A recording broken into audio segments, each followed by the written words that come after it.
IPL 2025-18 season చాలా ఉత్కంఠభరితంగా అయితే సాగుతుంది. ప్రతి సీజన్లో లాగానే ఈ సీజన్లో కూడా ట్విస్టులు, మిరాకిల్స్ చాలానే జరుగుతున్నాయి. అందరూ ఎక్స్పెక్ట్ చేసిన దానికంటే భిన్నమైన ఐపీఎల్ సీజన్ అయితే మనం చూస్తున్నాం.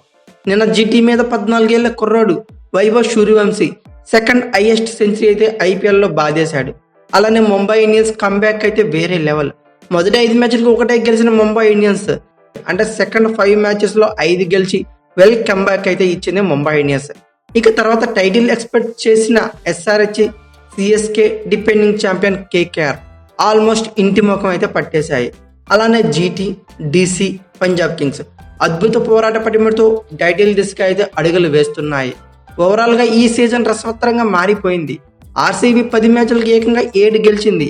అలానే అవే ఫ్రమ్ హోమ్ మ్యాచెస్లో ఆడిన 6 మ్యాచ్ల్లో ఘన విజయాలు సాధించేసి అందరినీ సంబరమాచారాలకు గురి చేస్తుంది.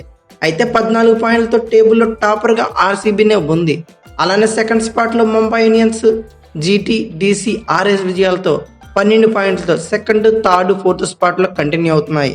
పంజాబ్ కింగ్స్ అలాగే Lucknow Super Giants play off race కోసం పోటీ పడుతున్నాయి.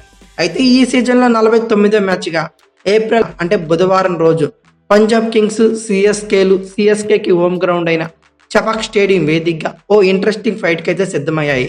సిఎస్కే 9 మ్యాచ్లు ఆడగా 2 మాత్రమే గెలిచి ఏకంగా 7 మ్యాచ్లు అయితే ఓడింది. అయితే ఇప్పుడు మాత్రం పాయింట్స్ టేబుల్లో సిఎస్కే 10th స్పాట్లో అయితే ఉంది. ప్లే ఆఫ్ ఛాన్సెస్ అయితే అసలు లేవనే చెప్పుకోవచ్చు. ఇక other hand team Punjab Kings. ఈ టీంకి ఈ విజయం చాలా చాలా చాలా క్రూషియల్గా మాట్లాడుకోవచ్చు. ప్లే ఆఫ్స్లో నిలవాలంటే మస్ట్ అండ్ షుడ్గా ఈ మ్యాచ్ అయితే గెలిచి తీరాల్సిందే పంజాబ్ కింగ్స్ అని చెప్పుకోవచ్చు. ఈ మ్యాచ్ జరిగే స్టేడియం డీటెయిల్స్ ఏంటి, వెదర్ కండిషన్ ఎలా ఉండబోతుంది, అలాగే ఈ గ్రౌండ్లో పిచ్ రిపోర్ట్ పరిస్థితి ఏంటి, పాస్ట్లో ఎలా ఉంది, ప్రజెంట్లో ఎలా ఉంది, అలాగే ఇరువురు టీమ్స్ యొక్క హెడ్ టు హెడ్ రికార్డ్స్ ఎలా ఉన్నాయి, ఈ మ్యాచ్లో లైవ్ ఎక్కడో చూడొచ్చు, ఇరువురు టీమ్స్లో ఏమన్నా ప్లేయింగ్ లెవెన్లో చేంజెస్ ఎక్స్పెక్ట్ చేయొచ్చా, వీటి అన్నింటి గురించి ఈ వీడియోలో క్లియర్ కట్గా తెలుసుకుందాం. ముందుగా ఈ స్టేడియం గురించి మాట్లాడుకుంటే ఈ మ్యాచ్ జరిగేది చెన్నైలోని ఎంఏ చిదంబరం స్టేడియం వేదికగా జరగబోతుంది. దీన్ని చపాక్ స్టేడియంగా పిలుచుకుంటారు. ఆడియన్స్ కెపాసిటీ వచ్చేకి 50,000 వరకు ఉంటుంది. ఆ స్టేడియం అంతా ఎల్లో మయమైపోవడం ఖాయంగా మాట్లాడుకోవచ్చు. అయితే ఓవరాల్గా బౌండరీస్ పరంగా ఒక యావరేజ్ గ్రౌండ్గా మాట్లాడుకోవచ్చు. అంటే స్క్వేర్ బౌండరీస్ వచ్చేకి 69 మీటర్లు గాను, బిహైండ్ వికెట్స్ వచ్చేకి 59 మీటర్లు గాను, స్ట్రైట్ బౌండరీ వచ్చేకి 74 మీటర్ల వరకు ఎక్స్పెక్ట్ చేయొచ్చు. ఇక తర్వాత ఆల్ ఇంపార్టెంట్ పిచ్ రిపోర్ట్ గురించి మాట్లాడుకుంటే ఈ ఐపీఎల్ జరిగే అన్ని పిచ్చెస్లో కల్లా బ్యాటర్స్కి టఫ్గా ఉండే పిచ్ల్లో ఇది ఒకటిగా మాట్లాడుకోవచ్చు. ఇక్కడ ఆల్రెడీ ఈ సీజన్లో 5 మ్యాచ్లు అయితే జరిగాయి. యావరేజ్ రన్ రేట్ జస్ట్ 23.2గా మాట్లాడుకోవచ్చు. రన్స్ పర్ ఓవర్ చూస్తే 8.1గా ఉంది. లోయెస్ట్ రిమైనింగ్ 11 పిచెస్తో కంపేర్ చేసుకోండి అని చెప్పుకోవచ్చు. స్పిన్నర్స్కి కంప్లీట్గా పెద్ద పీట చపాక్ స్టేడియం. మ్యాచ్ ప్రోగ్రెస్ అయ్యే కొద్దీ చాలా పిచ్ అయితే స్లోగా మారిపోతుంది. మిడిల్ ఓవర్స్లో బ్యాటింగ్ చేయడం అనేది చాలా ప్రెజర్తో కూడుకున్న పనిగా చెప్పుకోవచ్చు. ఇది ఓవరాల్గా పిచ్ రిపోర్ట్ గురించి. ఇక తర్వాత వెదర్ కండిషన్ గురించి మాట్లాడుకుంటే వర్షాలు పడిపోయి పెద్దగా మ్యాచ్లు ఆగిపోయే ట్విస్టులు అయితే ఏమీ లేవు. రెయిన్ పడే ఛాన్సెస్ కేవలం 3%గా ఉంది. అలాగే మ్యాచ్ డేనా మార్నింగ్ టెంపరేచర్ వచ్చేసరికి 34 డిగ్రీ సెంటీగ్రేడ్ వరకు ఎక్స్పెక్ట్ చేయొచ్చు. అలాగే హ్యూమిడిటీ లెవెల్స్ వచ్చేసరికి 12 to 14% వరకు ఉండే ఛాన్సెస్ ఉన్నాయి. ఇక లైవ్ స్ట్రీమింగ్ గురించి మాట్లాడుకుంటే ఓటీటీలోనే 2 బిగ్ ప్లాట్ఫామ్స్ అయిన జియో సినిమా అలాగే డిస్నీ ప్లస్ హాట్స్టార్ 2 కంబైన్ అయిపోయి జియో హాట్స్టార్గా అవతరించింది. దీనిలో ఐపీఎల్ మ్యాచ్లన్నీ సబ్స్క్రిప్షన్తో కూడి చూడొచ్చు. ఇక అలాగే టీవీలో వాచ్ చేయాలంటే స్టార్ స్పోర్ట్స్ 2, స్టార్ స్పోర్ట్స్ 1లో తెలుగులో చూడాల్సిన అవసరం అయితే ఉంది. ఇక తర్వాత ఐపీఎల్ స్టార్స్ గురించి మాట్లాడుకుంటే టోటల్గా ఇక్కడ వచ్చి 90 మ్యాచ్లు అయితే జరిగాయండి. ఫస్ట్ బ్యాటింగ్ వాళ్ళు 51 గెలిస్తే సెకండ్ బ్యాటింగ్ వాళ్ళు 39 గెలిచారు. ఈ గ్రౌండ్లో హైయెస్ట్ టోటల్ 246 పరుగులు 5 వికెట్లుగా సిఎస్కే పేరిట ఉంది. లోయెస్ట్ టోటల్ 70 పరుగులకే ఆర్సీబీ ఆల్ అవుట్ అయింది. హైయెస్ట్ రన్ చేసి 213 పరుగులు 4 వికెట్గా లక్నో సూపర్ జైంట్స్ పేరిట అయితే ఉంది. లోయెస్ట్ టోటల్ డిఫెన్స్ చూసుకుంటే 126 పరుగులు 8 వికెట్లుగా ఆర్సీబీ పేరిట అయితే ఉంది. ఈ గ్రౌండ్లో ఫస్ట్ ఇన్నింగ్స్ యావరేజ్ స్కోర్స్ 162 పరుగులు. ఇవన్నీ పాస్ట్ రికార్డ్స్గా మాట్లాడుకోవచ్చు. 2024 నుంచి ఈ గ్రౌండ్లో ఐపీఎల్ స్టాట్స్ వస్తారో చూద్దాం. టోటల్ మ్యాచెస్ 13 జరిగితే ఫస్ట్ బ్యాటింగ్ వాళ్ళు కేవలం 5 గెలిస్తే సెకండ్ బ్యాటింగ్ వాళ్ళు 8 గెలిచారు. అంటే టాస్ గెలిచిన టీము ఫీల్డింగ్ ఎంచుకుంటే బెటర్ అని చెప్పి అర్థమైపోతుంది. ఇక అలాగే ఈ ప్రీవియస్ సీజన్ ఈ సీజన్ ఇక్కడ యావరేజ్ స్కోర్ చూసుకుంటే 173 పరుగులుగా ఉంది. సో దీన్ని బట్టి అర్థం చేసుకోవచ్చు అప్పుడు మీద ఇప్పుడు యావరేజ్ వచ్చేకి 10 పరుగులు పెరిగిందని చెప్పి. అలానే సిఎస్కే మరియు పంజాబ్ కింగ్స్ యొక్క హెడ్ టు హెడ్ రికార్డ్స్ పరిశీలిస్తే రీసెంట్గా పంజాబ్ కింగ్స్కి మంచి రికార్డ్స్ అయితే సిఎస్కే మీద నెలకొల్పుతుందని చెప్పుకోవచ్చు. టోటల్గా వీళ్ళిద్దరి మధ్య 31 మ్యాచ్లు జరిగాయి. అయితే సిఎస్కే 16 గెలిస్తే పంజాబ్ కింగ్స్ 15 గెలిచింది 2025లో. అంటే ఈ సీజన్లో ఆల్రెడీ వీళ్ళిద్దరి మధ్య ఒక మ్యాచ్ జరిగితే పంజాబ్ కింగ్స్ ఏకంగా 18 రన్స్ తేడాతో సిఎస్కేని ఓడించింది. 2024లో వీళ్ళిద్దరి మధ్య 2 మ్యాచ్లు జరిగాయి. ఒకటి పంజాబ్ కింగ్స్ గెలిచింది, ఒకటి చెన్నై సూపర్ కింగ్స్ గెలిచింది. సో బట్ ఓవరాల్గా అయితే మాత్రం పంజాబ్ కింగ్స్ మంచి ఫామ్లో ఉంది. అదిగాక వీళ్ళ మీద ఆధిపత్యం అయితే ప్రదర్శిస్తుంది. మరోసారి వీళ్ళే ఫేవరెట్ అని చెప్పుకోవచ్చు లోగలో. ఇక ఫైనల్గా ఇరువురు టీమ్స్ యొక్క ప్లేయింగ్ 11 గురించి మాట్లాడుకుంటే, ముందుగా మన సిఎస్కే యొక్క ప్లేయింగ్ 11 గురించి మాట్లాడుకుంటే, ఆడింది 9 మ్యాచ్లు, గెలిచింది 2 మ్యాచ్లు మాత్రమే. కంప్లీట్గా ఈ సీజన్లో అట్టర్ ఫ్లాప్ అని చెప్పుకోవచ్చు. ఎవరో రావాలి, ఏదో చేయాలి, ఉన్న టీం వల్ల యూజ్ లేదు అన్నట్లుగానే సిఎస్కే పరిస్థితి అయితే ఉంది. రాహుల్ త్రిపాఠి, అలాగే Devon Conway, Sachin Ravindra, Deepak Hooda, Vijay Shankar, Sam Curran నట్టేట్లో ముంచేశారు సిఎస్కే అని చెప్పుకోవచ్చు. అయితే ఓప్స్ పెట్టుకున్న షేక్ రషీద్ కొంతవరకు మెప్పించాడు, అలా అని చెప్పి భారీగా ఆడాడని నేను చెప్పను. ఆయుష్ మాత్రే కొంతవరకు పర్వాలేదు అనిపిస్తున్నాడు. బట్ నిన్న వచ్చాడు భయ్య Dewald Brevis, South Africa allrounder, విధ్వంసకరమైన బ్యాటింగ్తో ఒక్కసారిగా సిఎస్కే మీద హోప్స్ అయితే పెంచాడు. అలానే శివన్ దుబే మార్క్ ఇన్నింగ్స్ అయితే ఈ సీజన్లో ఇంతవరకు చూడలేదు. అసలు అతను టీంలో ఉన్నాడా అనే క్వశ్చన్ ఎక్కువ రైజ్ అవుతుంది. ఓవరాల్గా సిఎస్కే కంప్లీట్గా బ్యాక్ ఫుట్లో అయితే నిలిచింది. పిల్లల్లో టాప్ ఆర్డర్లో కానీ మిడిల్ ఆర్డర్లో కానీ బీభత్సమైన హిట్టింగ్ చేసి బీభత్సంగా పరుగులు చేసే బ్యాట్స్ అయితే ఎవ్వరూ లేరు. అందరూ నత్త నడక అయితే నడుస్తుందని చెప్పుకోవచ్చు. ఓవరాల్గా సిఎఫ్సీకే ఓప్స్ పెట్టుకున్న ప్లేయర్స్ ఒకరు ఇద్దరు మాత్రమే.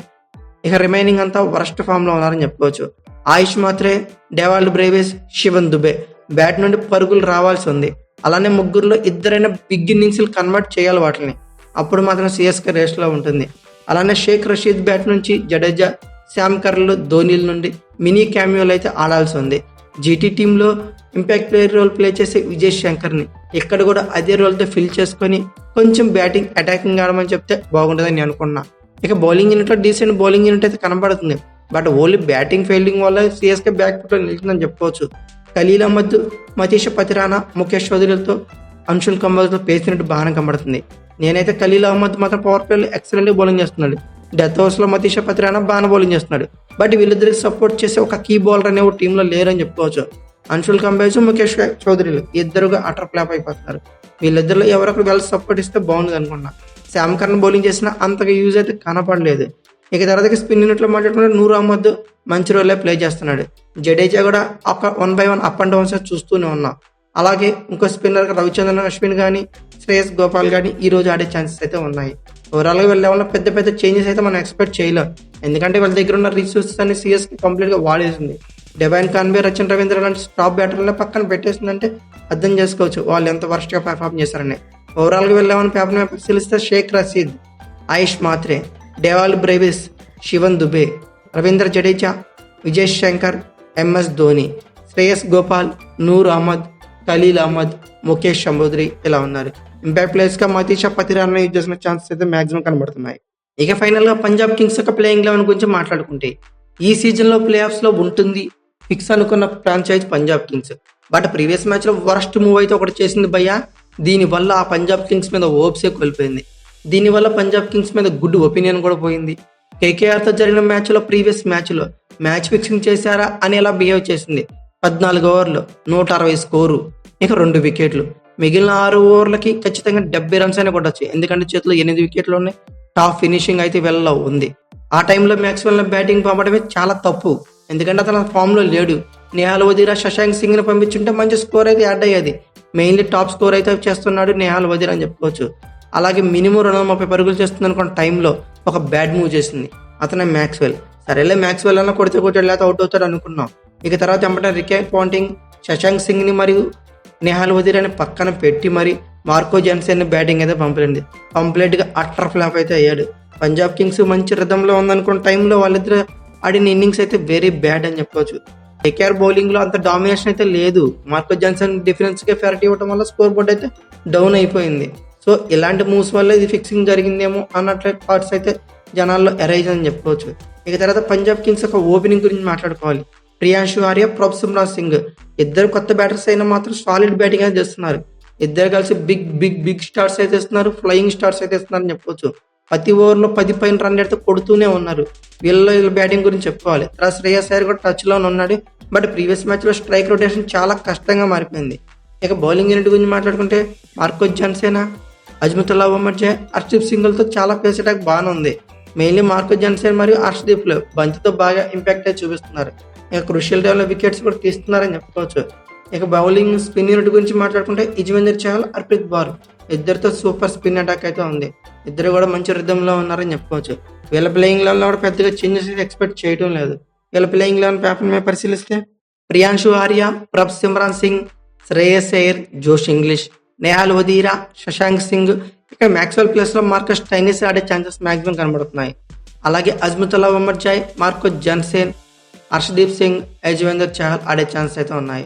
అలాగే ప్లేయింగ్ లెవెల్లో ఇంపాక్ట్ ప్లేయర్ వచ్చి హర్ప్రీత్ బౌర్ని ఆడేస్తారు.